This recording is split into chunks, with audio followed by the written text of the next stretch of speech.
Hello everyone, good morning, welcome back to my daily blog. সকাল সকাল চা খেয়ে আমি, বাবা, মা আর কাকা বেরিয়ে পড়লাম।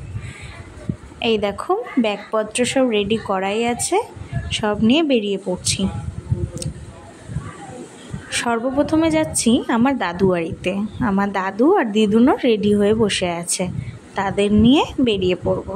চলো তাহলে যাওয়া যাক।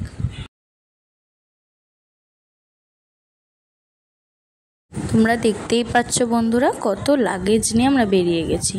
আর এই যে চলে এসেছে আমার দাদু বাড়ি। এটা আমার দাদু বাড়ির মন্দির, আমার মা বিপত্তারিণী। কি সুন্দর না মায়ের মুখটা। আর এই দেখো বন্ধুরা, এটা কিন্তু আমার নিজের হাতের দেওয়া আলপনা। আর এই দেখো দাদু এদিকে রেডি হয়ে গেছে, দাদুদের লাগেজও রেডি। এখন আমরা বেরোনোর পালা আমাদের। চলো তাহলে। প্রায় অর্ধেক রাস্তা আমরা চলে এসেছি।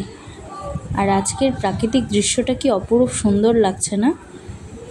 তাই আমার মনে হলো আমি একাই কেন এটা উপভোগ করব, তোমরাও একটু উপভোগ করো এত সুন্দর দৃশ্য, তাই তোমাদের সাথেও শেয়ার করছি। আর এই দেখো আমি, আমার দিদুন, দাদু, মা, বাবা আর আমার কাকা মিলে বেরিয়ে পড়েছি। আর তোমরা দেখতেই পাচ্ছ আমরা প্রতিরাম ঢুকে গেছি, আর কিছুক্ষণের মধ্যেই আমরা পৌঁছে যাব।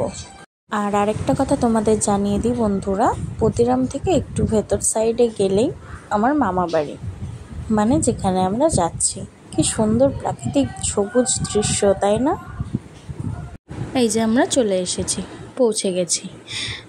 এটা হচ্ছে আমার মামার ঠাকুর ঘর, তোমাদের সাথেও একটু শেয়ার করলাম। আর এদিকে ডাইনিংয়ে আমার বাবা বসে আছে, আর পাশের রুমে দেখো আমার মা, দিদুন আর দাদু বসে আছে। আমি একটু চারিদিকটা ঘুরে একটু বেলকনিতে আসলাম। এসে দেখছি দেখো বাইরে দুটো বাচ্চা কি সুন্দর গুলি খেলছে, ভালো লাগছে দেখতে, তাই না?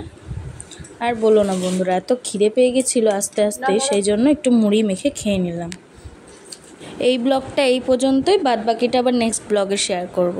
ঠিক আছে, টাটা সবাইকে।